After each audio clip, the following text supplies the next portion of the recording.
You need to try NAM, aka Neural Amp Modeler, if you haven't yet. It's the most accurate capture thing I've ever tried. Try NAM, Neural Amp Modeling. It's free and it's better. Hey, I'm super interested in your review on Neural Amp Modeler, which is an open source alternative to amp profiling platforms. Remembering your take on Tonex and supporting independent developers of guitar plugins, I'm sure you'd be interested. Great video, man. I think you should check out NAM, aka Neural Amp Modeler. It's the exact opposite, being free, and it's head and shoulders above any digital modeler profiler. It's crazy good. Ryan, how about that Neural Amp Modeler? I hear it's free and it's capable of impressive captures. I think it's right up your alley. You should check out Neural Amp Modeler. All the amp sims pale in comparison. Shame you didn't include the elephant in the room. The NAM. Looking forward to a Neural Amp Modeler piece. Your in-depth analysis on gear is second to none. Where is the NAM going? Where is it? Rachel! Maybe I should get to work on that Neural Amp Modeler video.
Welcome back to Plague Scythe Studios, everybody. Ryan here, and today I am finally checking out Neural Amp Modeler by very, very popular demand, at least as far as demands go on this channel. I don't think you scallywags have ever asked for a single product review as much as this one. Hell, you could probably combine all of the comments asking for some type of product review, and it still wouldn't have eclipsed how many people were talking about Neural Amp Modeler. And though I've not properly showcased this on the channel until now, I've definitely been keeping up with it since I've learned of its existence, keeping track of various development updates and checking back to see if there's new tone models uploaded by the community. And I've been trying it out about once a month or so since about the beginning of this year.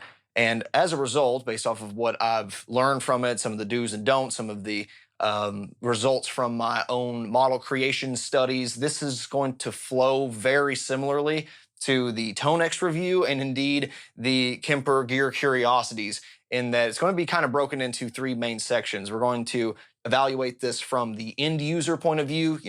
How does it sound? What's it like when you just load it up in a digital audio workstation, plug a guitar in, load up some models, and jam on someone else's creation? How does that sound versus pulling up a traditional amp model VST plugin?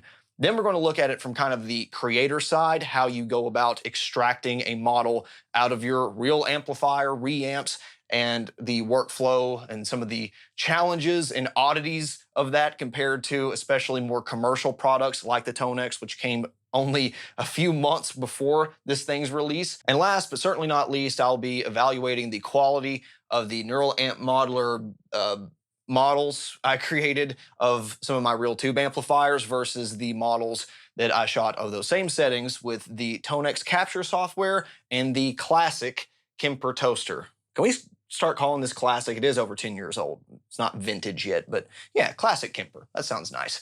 I know at least one person's going to ask, where's the quad cortex? Mainly, I don't have one, but even if I did, I don't think I would necessarily include it in this comparison. A, because of cost, but B, because it is going after kind of a different side of the amplifier modeling space in terms of it actually has models on board, whereas all of these things are going off of one permutation of an amplifier. And I think that is an important distinction to make, and perhaps an important disclaimer to say up front for those of you that may be new to the channel or new to my content.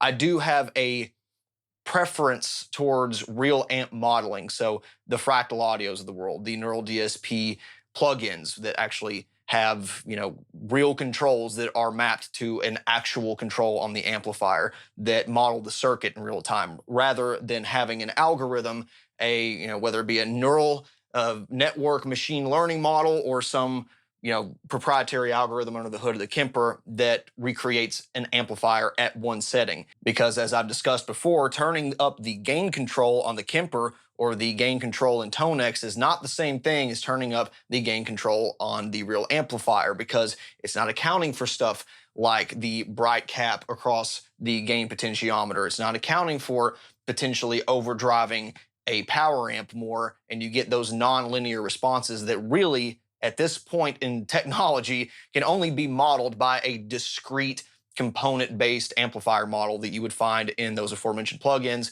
or hardware modelers. These don't do that. And some of them do a better job than others, as you'll see, at kind of recreating some behavior like with the input or gain control or tone stack stuff.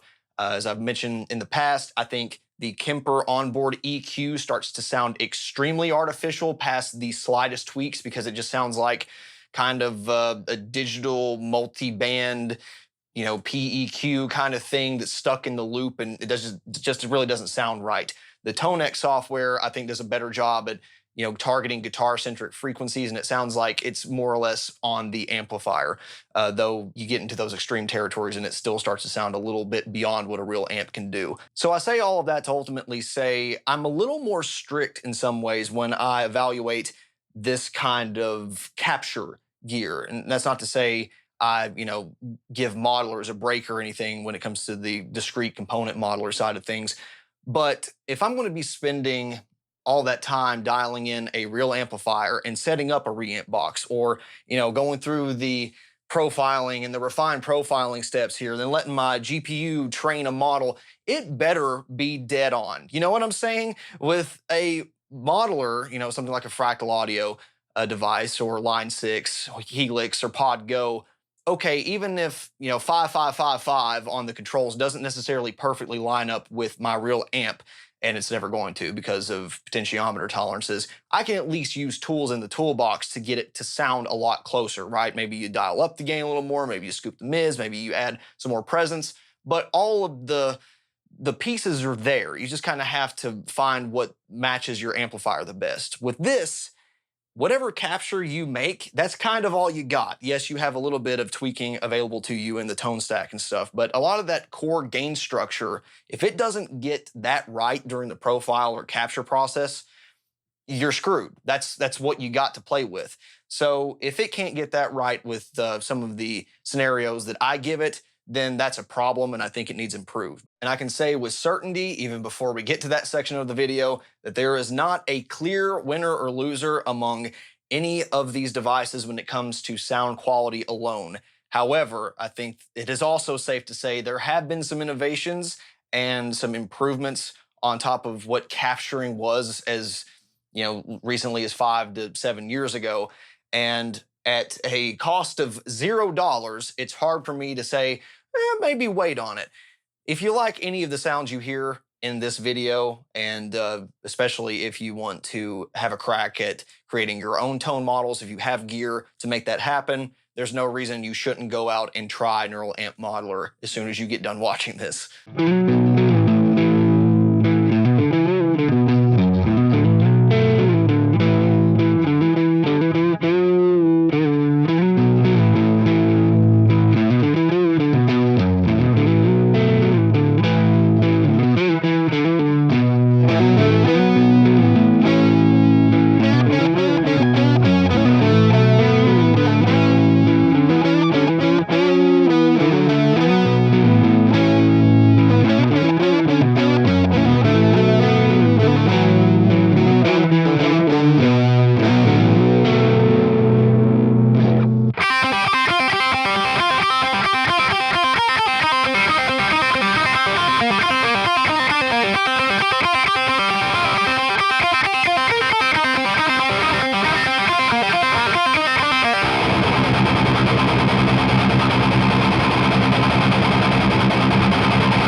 And going about that is mostly straightforward. After finding the download link, you install it like any other plugin, load it up in whatever software you would normally use, and you're greeted with a very minimalist user interface, which in a world of increasingly obtuse and abstract amplifier skins on a lot of recent plugins, I'm for this. I'm good with it. It does kind of look more like a, dare I say, pedal emulation, but doesn't really matter to me as long as it gets the job done. It does kind of have this designed by the engineer look to it, which I have a soft spot for, but also I could see why this may not be as immediately attractive as some of the, mocked up amplifier art that you would see on some plugins. But if you mean business about your guitar tone, you're not going to care about that.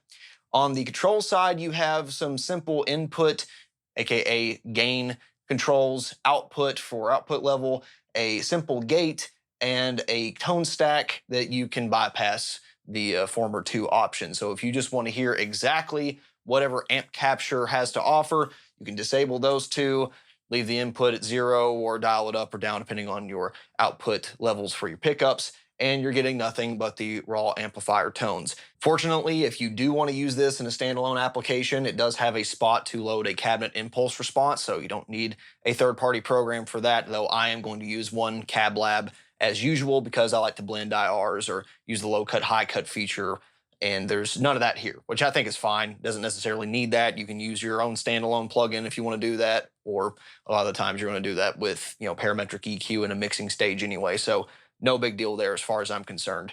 What does become a little more, I wouldn't say frustrating, but potentially problematic for especially new users into this kind of software is how you select an amplifier model. Now, when it comes to impulse responses, I think a lot of us are kind of used to this whole workflow where, I've got folders upon folders upon folders of different packs, and you go into the packs, and then sometimes those are broken down by which cabinet or, a 4x12, 2x12, 1x12. And then a lot of the times those are broken down by which speaker, or maybe it's even a sampling rate, and then it'll go down by microphones or mixes.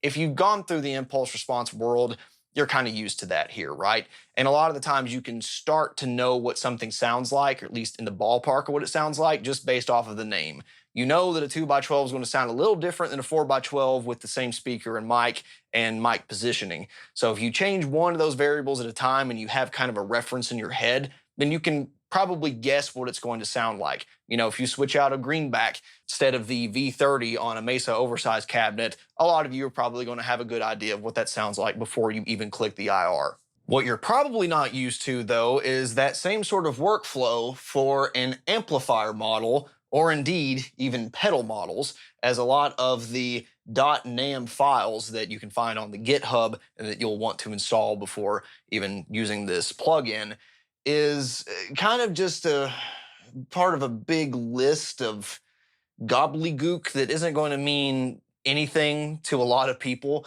Now, I can go through here and kind of remember that, okay, the Bugera 1990, which is probably the Bug 1990 lead no drive, I know that's probably a 5150 style amp, so I can kind of envision what that is. But not everybody's going to know that the Bug 1990 is that amplifier. I'm also aware of kind of what a Splawn Pro mod is going to sound like generally, but I don't remember what Gear 3, Gear 2, Gear 1 sound like. Are those the channels? Is that how many gain stages it has? So you end up just kind of clicking stuff around and seeing what it sounds like. And unfortunately, at least on Windows, I can't speak to any other operating system, there are no cycle buttons or a list. I would have at least preferred to have some type of breakout folder structure. When you click this, maybe it pops up something like you'd see in Mercurial Amp Box or some similar program with presets, but instead you're kind of left with this big long list that, yes, an individual could filter themselves or put into folder substructures, but I don't really want to do that every time that a new model pops up.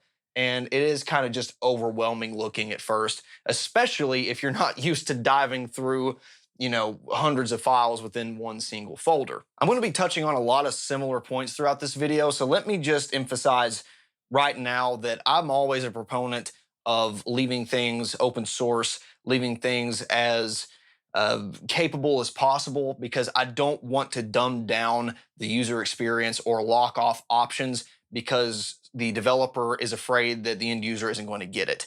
To me, something like the Fractal Audio ecosystem is about perfect in the sense that you can stick to the basic page on every single effect and amp and get a great sound. But if you want to customize, if you know what you're doing, you can go into the advanced parameters and mess with things and get really cool, unique sounds that are based off of real amplifier modifications. But this is kind of on that other end of the spectrum where, yes, there's a ton of options and a ton of tone models available, but there's really no standard or organization, and it's not presented to the user very well. And it's kind of up to the creator on how this stuff is going to be presented. Because just clicking on this, you don't get to see the metadata really.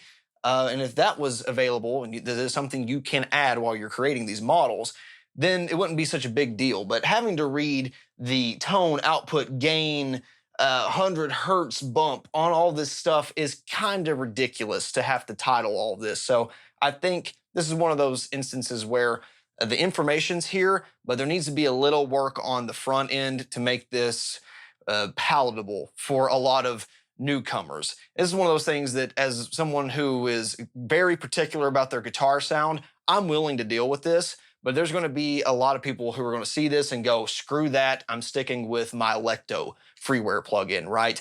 And to be fair, I hit the Kemper with the same complaint, and you end up relying on a lot of scrolling with the browse knob and hoping you land on something that sounds the way that it's titled and that the gain number kind of matches up with your expectations. So there is a little bit of pre-filtering and some additional information presented, but it's not great, especially for a product that costs above $1,000, infinitely more money than the NAMM is.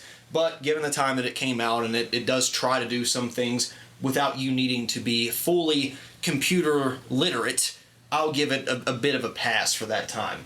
I hate to even give it any praise, but ToneX software, despite it being cluttered with ads and having absolutely garbage scaling for high-resolution displays, it does show kind of a base image of the amplifier if you choose to, actually select the right one when you make it, and kind of gives you a description of whether it's high gain, clean, crunchy, whatever, if you're using a pedal.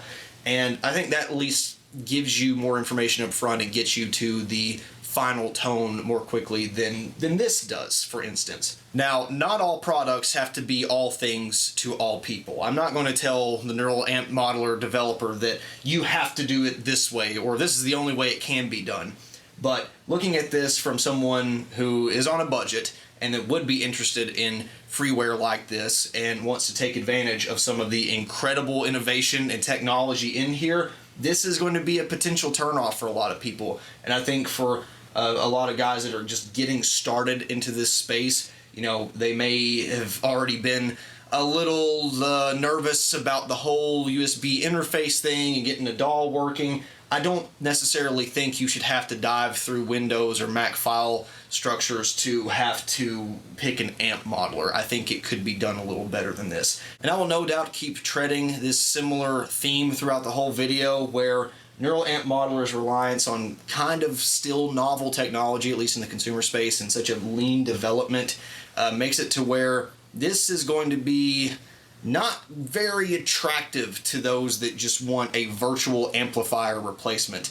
You kind of need to be at least a little bit technologically proficient when it comes to coding, or at least knowing how to navigate some folders, and you'll see that as we progress through some of the creation side of Neural Amp Modeler. But with that, if you get to this point and you're able to find the amp model that you're looking for, maybe you recognize a few in here, you're just not afraid to try out a few willy-nilly, just ignoring the names completely, then you can expect to have a pretty convincing sound.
One of the Kemper Profiler's qualities that I kind of lamented when I checked it out was just how samey a lot of the high gain profiles sounded to my ears, whether you were profiling a diesel lamp or a dual rectifier or a hot rod plexi. A lot of the gain structure just sounded really similar, too similar in fact.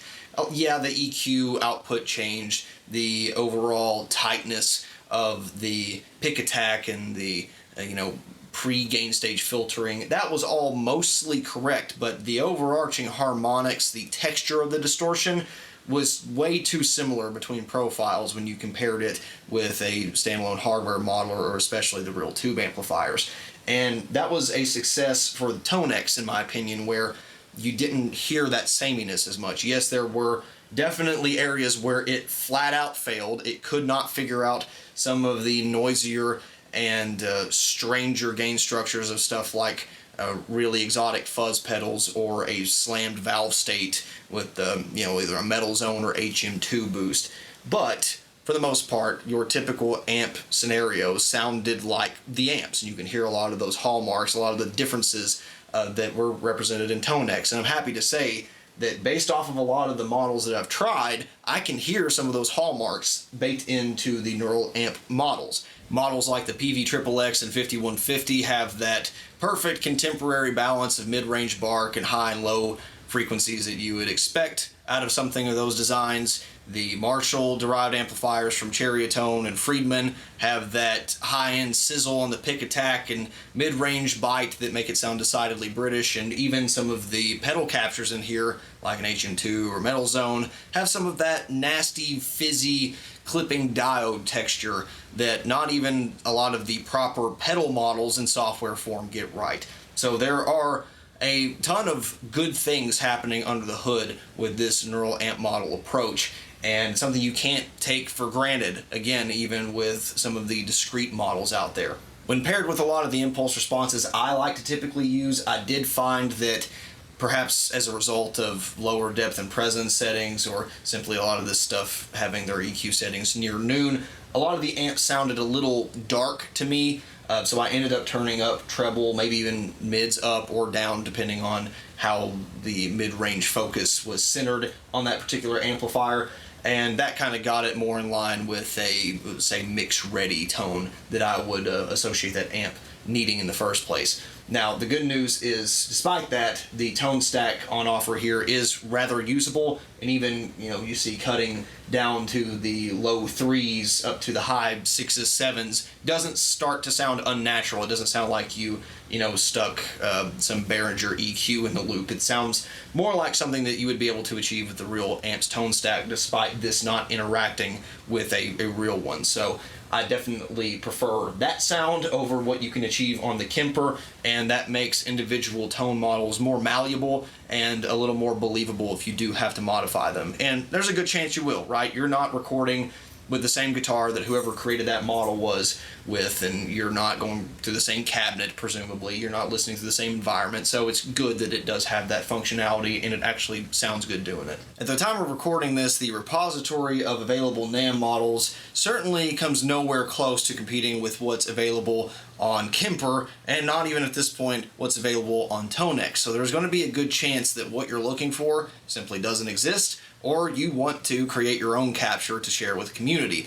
And that's where things start to get kind of weird for a guitar-centric plugin. This capture method and modeling method, out of the three that are on display here right now, I think is simultaneously the best and worst. It's simultaneously the easiest and hardest method, because parts of it are dead simple, parts of it you already are going to have, kind of lying around if you're into this whole capture thing when it comes to tube amplifiers.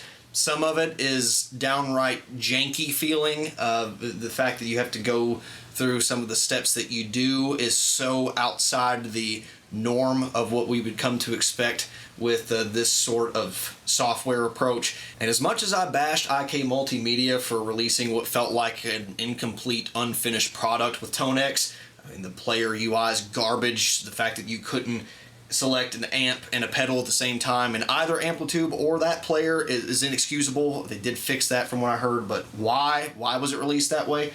At least the capture part, I think, really couldn't have been done a whole lot better in terms of the user interface, that making sure the signals are right, having you go through those steps. And there's a couple things that I thought was a little too hand-holdy, but for what it is and for the audience they're going after, I think that's okay. I think that you'd rather veer towards that side of the spectrum than, give you no guidance whatsoever. And for the quality that it produces, yeah, you got to use your own computational resources, and there's some downsides with having to have an investment into an audio interface already, but I think it made sense, and it was kind of worth the cost that it was all bundled together. Kemper, it's way more expensive. It's kind of starting to get to be old school technology at this point, but everything you need is there. If you have a microphone cable and a mic, you can capture a full guitar rig.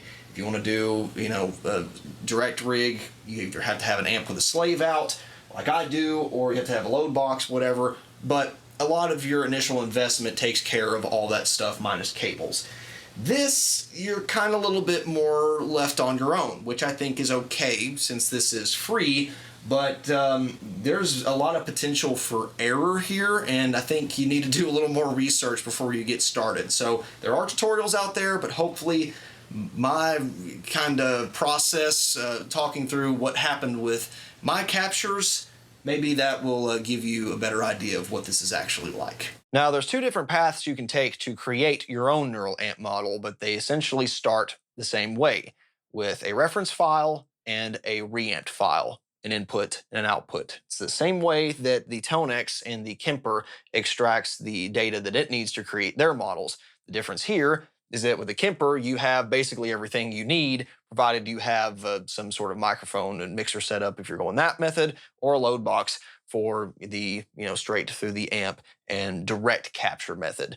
With Tonex, they expect that you have some sort of audio interface. For a lot of us, if you're going to be playing through a plugin anyway, yeah, you probably are going to have that. With neural amp model, it's kind of up to you. However you want to get that data, go for it.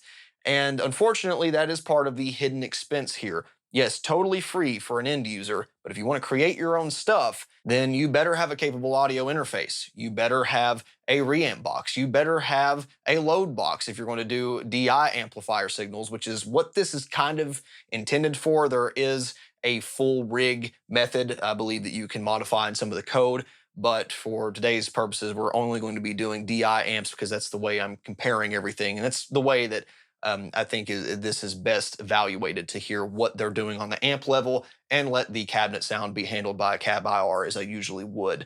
So for me, I'm using my Scarlett 6i6 as usual for reamping duties. I've got the tried and true blue radial reamp box for line to instrument level conversion. I've got the surreactive load to provide a greenback style impedance curve reactance to all the power amps. And of course, that's being reamped right back to Cubase. So you're going to want a similar workflow or some way to extract all of that DI amp sound, or indeed a mic'd up sound if that is what you're shooting for. And if you don't have reamp experience, this is going to be only one of several hurdles to getting a working sound. But I think for a lot of you watching, if you've done something similar to this isn't going to be the biggest deal. What I do want to touch on really quickly, though, is how novel the test signal is. You'll hear a couple sounds that are familiar to you if you've heard what the Kemper does, if you've heard what the Tonex does, if you've heard what Quad Cortex does. There are some kind of basic test signals that are oftentimes put through audio gear to create an impulse response, or kind of get a basic transfer function to see what kind of clipping is involved, or frequency response manipulation. So you'll hear some of those click impulses. You'll hear kind of a full sine sweep, all those lovely little noises we're used to. Neural Amp Modeler, on the other hand, goes a totally new and crazy direction and reamps what sounds like synthesized string noises based off of maybe real samples. I'm not really sure, but it's kind of like Kerry King on speed. It's a lot of heavy whammy sounding actions, and it goes from like almost sub 20 hertz territory all the way up to, kind of real guitar frequencies. And what's super interesting about that to me is it still sounds like a stringed instrument. it sounds nuts. It sounds broken. It sounds like nightmare fuel, quite frankly. But you can hear like, oh, that there's a string quality to that. Whoa, that kind of sounds like a bridge pickup. That kind of sounds like it's on a neck pickup. So I feel like this is some genius synthesized like conglomerate of a master guitar tone. It's the kind of thing I've been looking for since I reviewed the Kemper. I think this is where the kind of data collection needs to go towards. I'm sure if this is open source and not patented, everyone's going to start ripping off something along this line. But I think some of the results speak to some opportunity for improvement potentially, but this is really interesting and I think it's going in the right direction.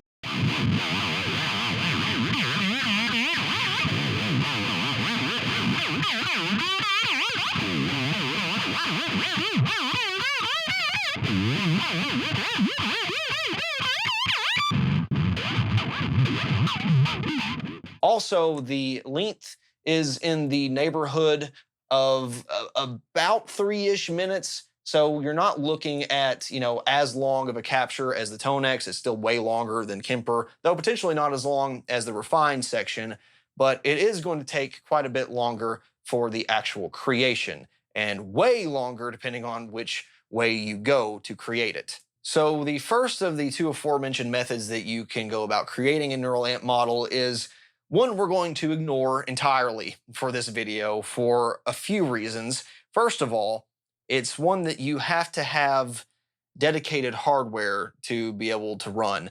I wouldn't expect everyone watching this video to have a discrete GPU, something in a high-end GTX or RTX class of NVIDIA GPU, or especially, a more recent AMD GPU. A lot of you guys are probably watching this on your phone and you're, getting into music creation on a MacBook or, a mid-range Windows machine. And that's great. That is what, this kind of freeware is perfect for, is for people starting out and, seeing if that's what they like, kind of getting in touch with some new tones to them. And so you wouldn't expect someone like that to have, a dedicated production level or even gaming level PC to be able to do this stuff on. And that's where the second method comes in, where you don't need that at all. The other problem with that is that there's a level of technical proficiency that, quite frankly, I don't even have. And I would never claim to be a coder or good with software in general. I pretty much am competent at like ladder logic, and I can, kind of meander my way through SQL database if, I have a mouse in hand, but I'm not a software guy. I'm really not. I know enough to, replace some textures in Witcher 3 and do some DLL mods when necessary, but that's about as far as I want to go. When it comes to running anything outside of MATLAB, I don't really know or want to know about it, quite frankly, especially when it comes to guitar playing. Finally, even if those two hurdles don't apply to you, I found that one of the biggest downsides to Tone X was how long it took to train a highest quality model with even decent computational resources.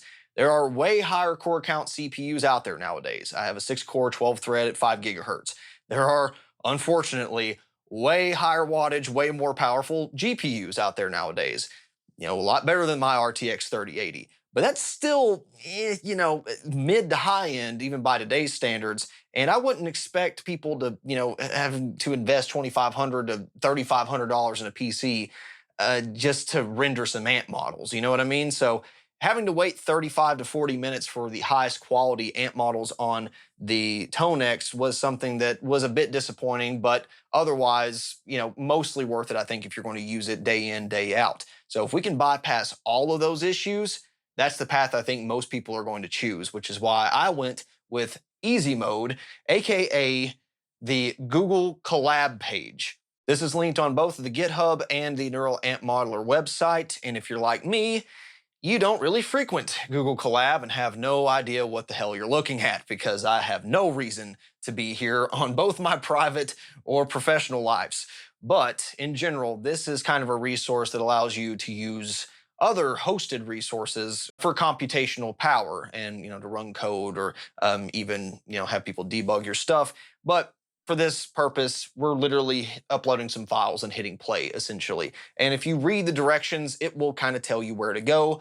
But there are a couple things that weren't entirely clear, and I'll try to give a couple pointers that hopefully get you guys out of a position of being stuck like I was for a moment. And it's otherwise mostly straightforward if you just read. And you'll definitely want to do what it says to do first. That is to grab a GPU. Now, for me, it was defaulted that way, but in this upper left-hand runtime tab, there is a basically change runtime, and you can select to have a GPU for running this code at the bottom. It doesn't list a spec or what kind of server this is, but there's a good chance, given on how quickly it does go through 100 iterations of this model, it's probably better than what 99% of us are going to have locally, and it bypasses a lot of that installation and Python fluency. So I think it's a worthwhile trade-off. You're going to want to upload those reamp signals that we discussed earlier in this file browser. Now, I kind of screwed myself at first because I accidentally clicked up one level and didn't know where I was going. But so try to stay in this root folder with sample data and just get back to there if you do accidentally click up, because this is the location you're going to upload that v2_0_0 wave file for your input. And you're going to upload whatever your reamp file is and rename it output. I generally uploaded mine with whatever amp I named it as, and then changed the name in this directory. If you were like me and accidentally clicked up one level and were completely lost, that sample data folder is in content, so you're going to want to upload those files to content and make sure you name it as such. Otherwise, it's not going to know which files to grab. So once you're at that point, you can basically enter your metadata for your model and hit play on train. It should be that simple. Now, on one of the amplifiers that I tried to train, I did run into a problem. And it actually shows you kind of, if you know what you're looking at, some of the signal to noise measurements and some of the target versus model output waveforms. And for whatever reason, it thought one of my amplifiers had either too much noise, which that's very likely, but it also thought it may have a time-based effect like a noise gate or compressor, and I ended up having to change some settings to be able to actually successfully capture and model it. I'll save my exact thoughts on that situation for later in the video, but it seems for now at least that this modeling technique is just as susceptible as some of the previous works to high-frequency noise, especially as it was defeating a bright cap in the signal chain that let this thing train successfully. So if you have something that's really high-end focused, lets a lot of treble content through, and has a higher noise floor than this is going to like, then this is probably not going to train successfully either. So it doesn't seem to be any more capable for the stuff that I'm making in that way, which is a bit disappointing and is something that I think is going to need more work across all the vendors to be able to be a true amplifier and modeler substitute.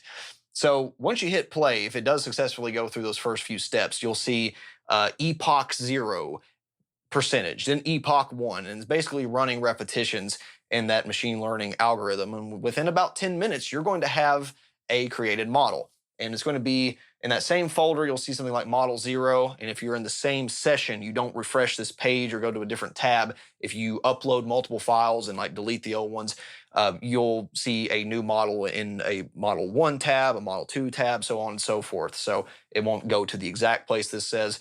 One thing that this does warn of as well is that these training sessions only last for 12 hours, so don't hit play before going to work and then try to, train a bunch after you get home from work and, you might be pressed for time. Get all your reamps done at first, have this going in the background. You can do basically whatever you want to on your computer as long as it can handle having a web page open, because it's no more intensive than running a regular YouTube video or hell, even just a plain text web page in the background. And that is one really nice advantage to it. You don't have to hog your computer resources. You can let this thing train in the background while you're doing something else in your DAW or playing a game or whatever. And, it's using someone else's electricity, not your own, which is really nice. And I think this open source initiative to have, all that hardware available to anybody is really special and really cool. So after all the blood, sweat, and tears and tangled cables of reamping and uploading your files and patiently awaiting a trained model, you finally get it, your personal .nam file. But was it worth it? Well, let's see and compare to the Tonex Capture, Kemper Profiler, and of course the real tube amplifiers that the neural amp model is based off of. We're going to have a couple different permutations here in terms of signal chain.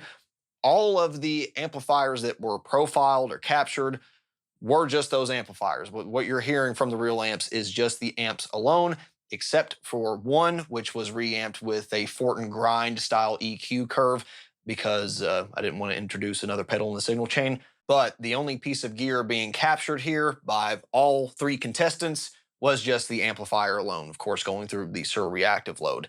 But that's not quite how it turned out when it came to what signal chain each of these devices were using, and you'll see that in the demonstration. So let's have a listen to how they stack up, and then I'll kind of analyze what I had to do to get them to sound that way.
Everybody watching this video is going to have a different sensitivity, even capability when it comes to hearing, and a different level of give a damn. And that's okay. That's why I present the data, present my findings the way that I do. That way you can ultimately make your own decision whether or not this stuff sounds different enough to pursue one option versus the other, or close enough that you want to try out Neural Amp Modeler to cop some amplifier tones, especially if they're out of your price range. But for anybody that's out there that is a self-proclaimed guitar snob, amp tone aficionado, and they say all of those sounded the same, you need your ears cleaned because there's especially one of these that sticks out like a sore thumb to me. And I don't say that in jest. Legitimately, I need to probably get mine de-waxed again. I build up so much, it's disgusting. But regardless, um, I think based on these results, especially, the Kemper's a little outdated. Okay, for some, especially more clean or regular Marshall style applications, it's basically identical sounding to the reference amplifier, and I kind of showed that in the Gear Curiosities. There were a lot of scenarios where it basically sounded identical to the permutations that I had the amp dialed in with. And even this one, it didn't not sound like those amplifiers, right? It's had the recto thing going on. It kind of sounded like the Mark IV, kind of sounded like the Gargoyle. But compared to what the other two were able to accomplish for a fraction of the price, sorry, Kemper, you guys need to admit that there either needs to be a next generation of product or there needs to be a little bit more R&D going on because you have officially been beaten at the capture game. Even putting aside the issues that all these devices kind of fall to, the Kemper exemplified exactly what I was talking about with that sameness in profiling. It exemplifies a lot of those things I talked about previously, where the low end just does not sound right. It's like it has this big gashing scoop out of where the speaker resonance normally happens and like this hi-fi shelf that just sounds totally wrong, especially in context with the real amplifier and software that is doing a better job of emulating that. The gain structure isn't bad, but there is a plasticky quality to it that it's obvious once you hear it next to the real amplifier. Is it serviceable for recording? Serviceable for live? Absolutely. Does it sound bad? Hell no. Does it feel bad to play? No, not at all. In fact, as I've said before, I really like the feel of the Kemper. It's kind of transistor amp feeling. It doesn't have really any appreciable latency, and it kind of has a bouncy, mid-range compressed feeling that I kind of like, especially when sat next to real tube amplifiers. But no matter what I do with this thing, it always falls short in those DI amplifier profiles, and this is just, icing on the cake. That's not to say the other two contestants here were perfect, though. And the Kemper actually does have a leg up in one department in that I really didn't have to change the equalization of the Kemper, and whatever problems there were at first, I kind of ironed out with the refining process, which was a total crapshoot. And I absolutely had to go through a couple times to try to reprofile a couple pieces of gear because it just got it so wrong. I mean, unbelievably inaccurate. And I don't know why none of these devices can really figure out a couple of these amps in particular. I have a hypothesis, but would need to understand the architecture of some of these models a little better to really prove that out. Nonetheless, whenever I did get a profile, kind of stuck to it. Gain, I might have had to manipulate a little bit, but for the most part, I didn't touch the EQ controls, which is a good thing because they kind of sound like garbage if you try to adjust them quite heavily.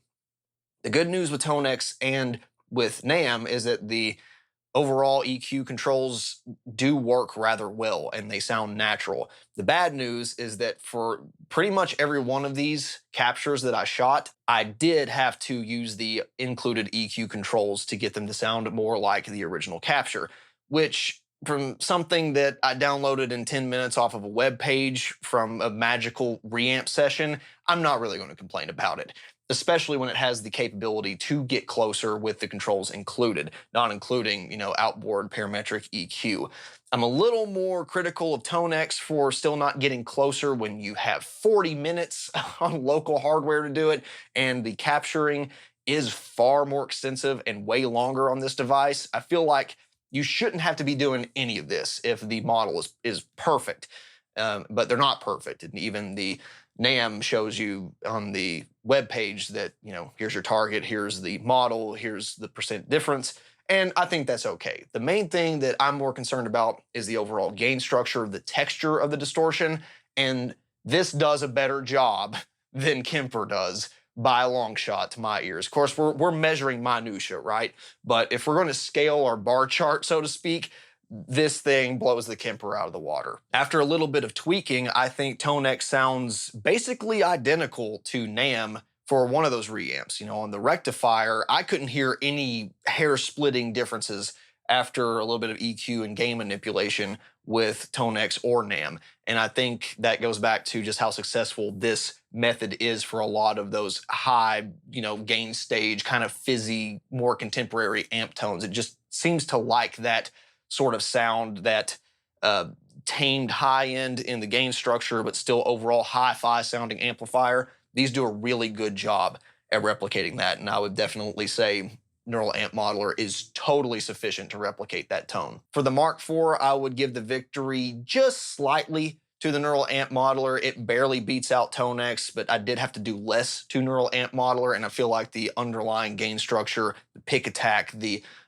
pre-distortion frequency response was more accurate on Neural Amp Modeler, though certainly not bad on Tonex, but Tonex still has a lot of that kind of lo-fi, boxy, thuddy sound that you would expect out of kind of last generation VSTs, and you hear that just kind of multiplied by 10,000 on the Kemper.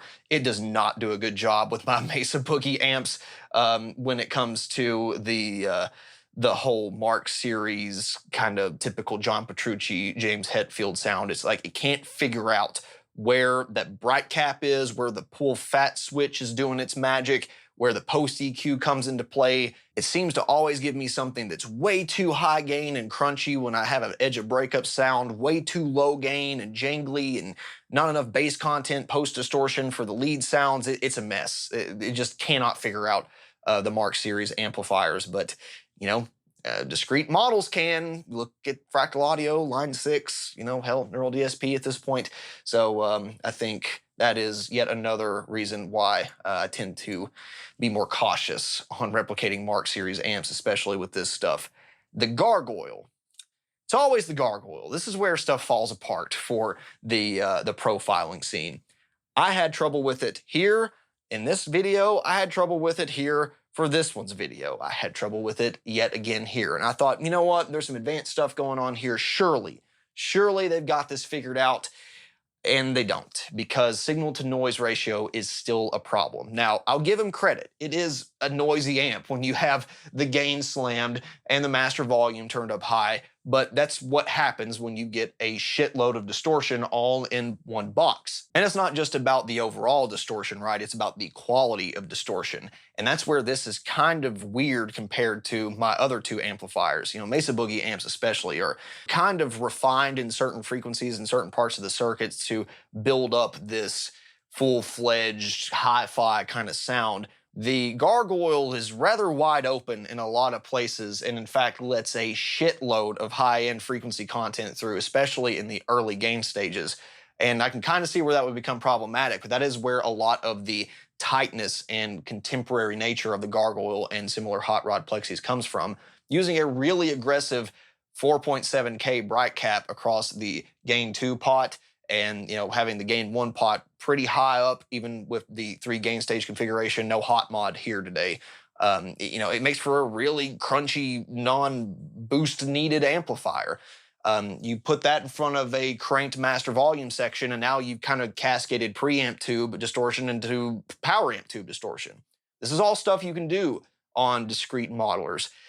This doesn't like it, and I get it. It's noisy, but until this kind of technology can handle that, I'm always going to view this as a second-rate solution because, yeah, I mean, it's fine that I can get really close on some amplifiers, but if it can't do this and it can't do nasty, you know, valve state sounds or boosted RG sounds or, you know, fuzzed out doom orange sounds, then what's the point? And I'm sorry to say that it's still not there with Neural Amp Modeler. So to circumvent that, the compromise I ended up making was to defeat the bright cap on this amp, which you can do, thankfully, because there is a bright switch.